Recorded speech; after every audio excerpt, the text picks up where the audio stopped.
अस्सलाम वालेकुम। क्या हाल है भाइयों? जब गारा सोने कितों आ गए आज असं बड़े ने पिया जी बड़ी गोश्त वाली कढ़ाई देख गए नो।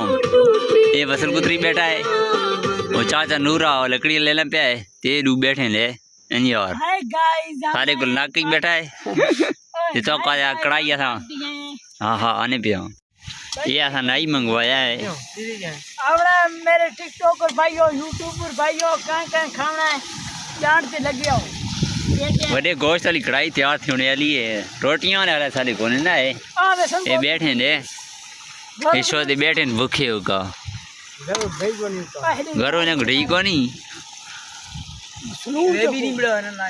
सलून ही चखना कि ठीक है सलून ना मारा लून घाटे और इन्हें को लून गी दिया तो लून घाटे